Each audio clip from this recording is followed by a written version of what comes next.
hip-hop used to feel like everybody used to be tapped into the same sound, same artists, same movements. But now it feels like everything is getting smaller, more local, and more separated. And honestly, I don't think it's a bad thing by any means. If you're really paying attention to music right now, you're going to realize like everybody's tapped into their own scenes. Everybody's creating their own worlds. And if you're not tapped into that specific lane, it's like a good portion of hip-hop doesn't even exist to you.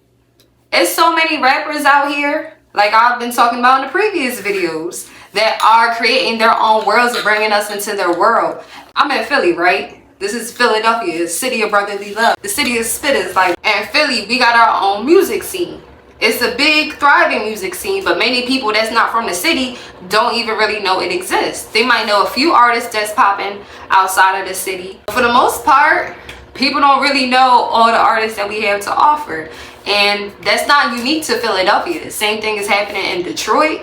The same thing is happening in Miami. Same thing even happening in New York, Atlanta. Mad places have these music scenes within their cities, and the people of that city that are tapped into the music are paying attention and they listening to them. But the people from the cities are listening to their local artists. They're listening to the mainstream artists, people that's not from their area and stuff as well, but they're really tapped into their local scene. And music has, well, hip-hop in particular, always been regional. If you look at this joint over here, East versus West Coast, you feel me? Like, and even before then, it's always been some regional type shit. And everybody knows, like, when we talk about California has their own sound. The Bay Area and LA, they have that, like, their production always sounds LA. And a lot of people blame them on not getting super popping outside of Cali or outside the West Coast because they stick with their regional sound. I personally think it's a good thing. I like that when I listen to a good deal of artists that's from LA or from the Bay Area, that I get a sense of where they're from their sound. Like, I like, for example, somebody that I listen to a lot from over there is from the Bay Area, Sacramento, Stunna Girl. Now, y'all might know her for however y'all know her, but I personally feel like she's one of the best female rappers out here, period. She don't get enough credit for that in terms of her diversity and her energy and all of that. And yeah, some might say her voice might be annoying or whatever. I fuck with her voice heavy. It sounds wonderful. So I listen to her heavy. She from over there. Every single song that she dropped for the most part sounds like it's from over there. And I see nothing wrong with that. But at the same time, I'm sure she get more love from her hometown or her home region or her home state more than she does other states. I'll bring it back to Philly, that a lot of Philly people know and love. And they kind of stay in the Philly bubble, and that's cool and it works for them. But that same transition is happening. That's why even right now I see a lot of New York connecting with Philly more than ever before when it comes to this hip-hop shit in the media. And I think it's beautiful that we're coming together. And I feel like part of the reason is because a lot of New Yorkers are like moving to Philly and shit like that, which is unfortunate. That's a whole other conversation. But we sticking together more. And another quick side note, controversial side note, Philly started this rap shit. We had Schoolie D. I'm gonna just leave it at that. That's another conversation. However, music is becoming more regional, as we see. There used to be a overall sound of hip-hop, you feel me? Like, different years have different eras and different waves of what, you know, everybody from whatever region is going to try to like chase. They're going to try and chase this particular sound. They're going to do it. It's going to sound good, right? However, that's kind of changing. Still the status quo for, you know, certain calibers of artists. However, there's not one sound now. People have their own lanes. And they're all winning in their own way. Before, it used to be like, oh, if you in this lane, you kind of losing. You not equivalent to the nigga that's in this lane. But nowadays, that's not the same at all. Shit is free game now. And the main thing is about these local artists from whatever region of the country they're in. They're not really trying to have everyone like them. Their goal was not to be a mainstream artist. I'm gonna dive deeper into that in a minute. But their goal was not to be a mainstream artist. They just want their own fan base. That's good enough.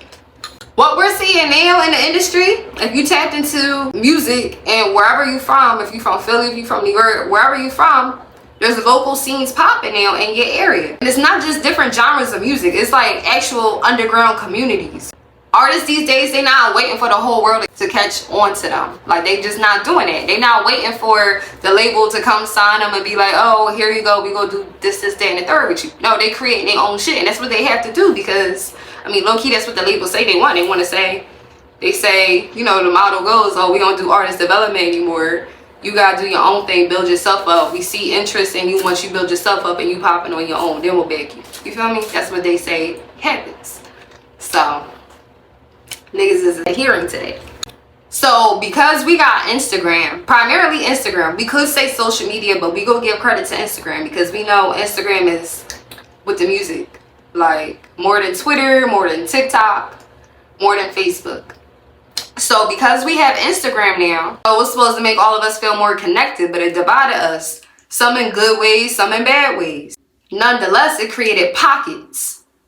Now your algorithm decides what world you live in based on the shit that you told it that you liked already. So for real, you might just think you know what's going on in music, but you really don't. You really only know probably like a corner of it if you're not really exploring. Most people I know that either really tapped into the industry or just a self-proclaimed lover of music, most of them only like or know of a certain bracket of music. They might work for a fucking record label. You would think, oh, you should be tapped into like everything, new, old, current, underground, mainstream, whatever, everything in between, but they don't. They like whatever little shit that they like. So as a result of Instagram dividing us in these types of ways, people aren't getting exposed to other sounds and other types of artists and other waves of hip hop that's going on that gets showcased online every day. And most people never will see what's happening. So because a lot of people talk about hip hop is falling off and hip hop is dying, keep in mind, they've been saying that since, you know, before I was born. I was born in 1996. But because that's the word on the town, the real thing that's happening, it is breaking apart. I agree. It is breaking apart. The hip hop industry is breaking apart. However, it's only breaking apart because it's decentralizing. As I said before, most artists don't have the goal to become a mainstream artist. They don't need to go mainstream anymore. That's why it's decentralizing. That's why the people at the top are the people at the top. Drake, Kanye, Kendrick, Future, Jay-Z, status quo. And then you got people under them, you got people under them. You feel me?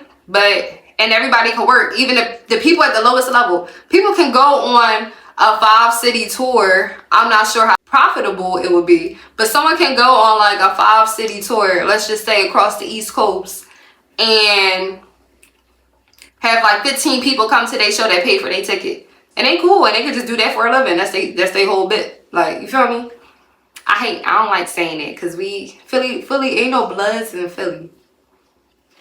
Artists are getting more power because the industry is decentralizing mainstream artists and giving artists huge budgets, because most artists, they not getting no multi-million-dollar deal these days. They getting like 100K. You feel me? And that's like on average, I think. With all of that being the case, or they not even necessarily getting that, they just living a 100K lifestyle. You feel me? They getting presented with a 100K lifestyle. And because they don't need to go mainstream anymore, they are way more powerful because they can have their own audience, their own sound, create their own subcultures, create real impact in their communities, wherever they come from or whatever region they come from. Because if you a Detroit rapper, yeah, you gonna be popping in Detroit, but you gonna be popping in all of Michigan. You gonna be popping in like a good deal of the Midwest, I would assume. You feel me? Niggas in St. Louis gonna be bumping mad Detroit niggas, I would assume. You feel me?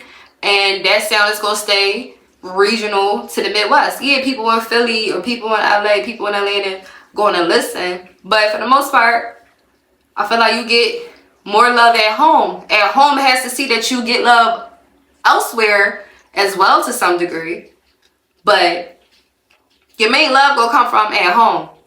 That's why a lot of artists too, because a lot of us know artists come from whatever city they come from, and let's say they'll move to another major city that might be more poppin' than their major city in terms of like the music world. And they get over there and they kind of run a movie in that area and get popping over there, and then they go back home. That's usually what happens. Like a nigga might go out Atlanta for a year, LA for a year, New York for a year, and they from the opposite city of where they going to. You feel me? Then they get popping. Then they could come home and shit be up. I personally prefer it this way because I'm from where I'm from. Now, if I was like from Wisconsin or something, I don't know how I would feel. No offense to Wisconsin. Shout out to Milwaukee. But because I'm from Philly, I have a biased ear. Like, I like everything. I like the South. I like the East Coast. I like the West Coast. I like the Midwest. However, me personally, I definitely do have a regional ear. I'm not going to lie. And it started with Philly. I listen to more Philly artists than I feel like most people in Philly do. I ain't gonna say that, but I do. And next to that, New York State as a whole, and whatever other little random East Coast areas and shit like that. Everybody else that I listen to is just particular artists that I listen to that's not from the East Coast. But like we all say, hip hop started in the East Coast at the end of the day. So I have pride and I like a particular sound, and I like the context that my peoples from on this side rap about. It's more relatable to me. It's what I live, it's what I see. Like a nigga from the Midwest and he describing, you know, his day to day. Yeah, every hood the same for real. In a lot of ways, there's a lot of little different nuances, a little different subcultures in each hood. So I connect with the shit in Philly more than anywhere else, because that's where the fuck I'm from. I'm from Germantown in Philly. If you know, you know. For real, it forces you to have taste. It forces you to be in the know. Like, nowadays, a person that, like, truly loves Drake, right? And they don't really listen to nobody. Like, they might listen to Cole or Big Sean or some shit. But, like, they don't know who Ka is. Or they don't know who Conway the Machine is. Or they don't know who Westside Gunn is. Or they don't know, they don't even know Jermaine Dupri still be like producing. You feel me? Like people that's just not tapped in, that like just know whatever mainstream shit that they know. It divides us even more because, like I said, it forces you to have taste. So the motherfuckers that don't have no taste and they just listen to whatever is put in their face, you see it more now. You have more discernment. God gave us more discernment in this lifetime with this music shit. You see? So you simply just can't rely on what's popular anymore. And that's why I said before, like sometimes I have a hard time understanding how popular certain artists are because I can't tell if they're what level of mainstreamness that they are. You feel me? Because I always paid attention to the underground. I grew up using Dat Piff. I grew up fucking burning CDs on LimeWire and selling them in 4th grade and shit. That's my coming up story, you feel me? So I always been tapped in with the underground of music and what came out before the mainstream. So I don't understand the mindset 100% of somebody that's not on that. You feel me? I don't know what they know compared to me. Because I know a lot because I always been tapped in. You feel me? You really have to go find what resonates with you. That's why a lot of people complain about hip hop these days, because they just hear the mainstream version and a good deal of them don't truly appreciate it, which makes sense. But hip hop is at its peak. I ain't gonna say at its peak, but it's at a great time, in a great level right now. There's so much out here. I'm completely satisfied as a fan. Sonically, I'm satisfied. Everybody always go want some more. We live in the United States. You feel me? I'm always want some more, but I'm satisfied as an American. Nowadays, it's like the people that really love music, they're not just consuming it, they're curating it. And they have to, because it's hard for motherfuckers to find it. If you're not really looking, a lot of people don't know where to look, unfortunately. And they claim it's just like, oh, I don't know where to look. But like to me, if you really care about something, you gonna go out your way to find it. Like, that's why, like in the Bible, God says as well, you try to find me, you go find me, you know, and you go find whatever that you're seeking for. If you really looking for something, you're going to find what you're looking for. You feel me? So I don't like when people act like there's not any good music out here. Like, I hate that, because there is. You just gotta look for it. But if you don't care to look for it, you know, that's cool, fine and dandy, but you should. If you care, stop acting like you care. At the end of the day, local scenes are popping across the country. And it's like 3 different types of local scenes too within each like little city.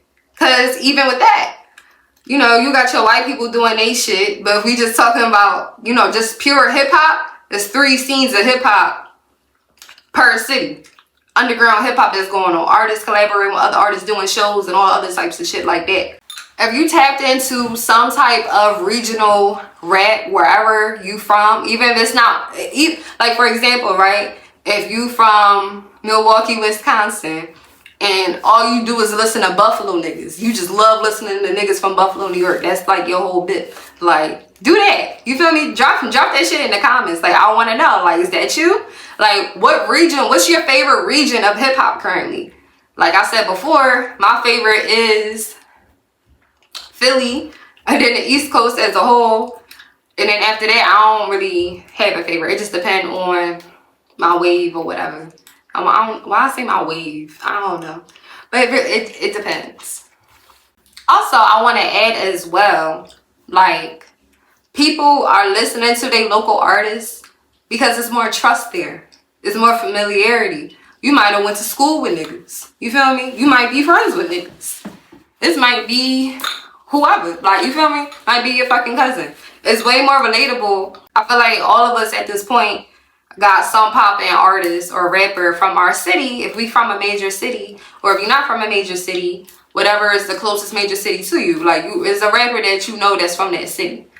Like I said before, like, music always been, well, hip hop has always been regional. And we always pride ourselves on that, as we should. But right now, it's becoming more regional. And to me, it's pros and cons to that. The main con is because the mainstream artist is being decentralized from the music industry. And more people are listening to local artists or underground artists. Is that we don't know what's going on with their contracts all crazy. When I say that, niggas got niggas running around in circles. And I don't know 100% if it's like by design or that young rapper is being told that their team is doing all that they can do to make them a star. I don't know. I don't know. That's all I'm gonna say on that. We already know how the big record labels, you know, treat their artists contractually in terms of what they can or cannot do and how much they owe and how much they eat and this, that, and the third. Like I said before, whether that artist is directly signed to a big label or not, them big labels still influencing the control around them. Trust and believe. You feel me? So, what's going on? I just want to know how many people will be in circles before other niggas know about them. Because as far as I'm concerned, most people don't know no Philly artists that's not from the city. Some people do for sure, hands down, especially in the East Coast. You feel me? And I'm not about to name drop people. But, you know.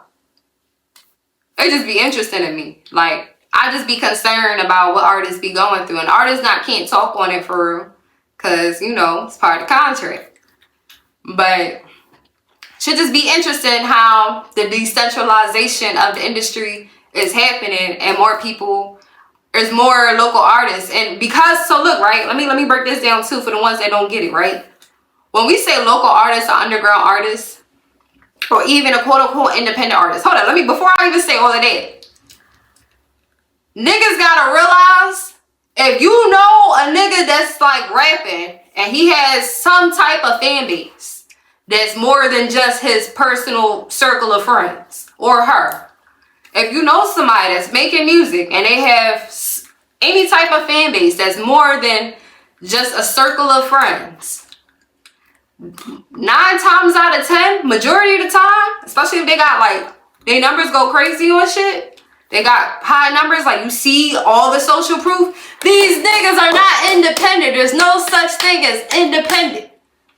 We gotta stop saying that. Real rap. Especially because music getting more localized. So even the unsigned artists, the independent artists, nobody is independent. Somebody is funding the shit that they doing. Even if they still in the hood, they getting paid from the music shit. Just know, ain't no such thing as an independent artist. All that Russ independent art, he's not independent, yo. Might not have a major record deal. They're not independent. Niggas, to me, an independent artist is someone that is using their own money, their own funds 100% their own funds to do everything that they're doing. 100% their own funds. That's not what's going on. I don't give a fuck if that's your relative, that's your little brother or big brother or whoever, your daddy. Somebody is funding that motherfucker, okay? Just need to put that out there since local artists are becoming more of a thing across the world with this rap shit. So we need to understand that your favorite local artist is being funded. That nigga is not independent. Okay? He might not have a direct Universal Music Group record label contract, but the nigga is not independent, okay? Okay. Come back in next week. I want to know what y'all listening to. I'm going to have another interesting hip-hop topic for us to discuss and think about next week. Toodles. Oh, why I say toodles? Oh, yeah, let me say this. I used to say this on all my old YouTube videos. So I'm going to, like, bring it back. But my name is Sana. If you don't know, now you know, nigga.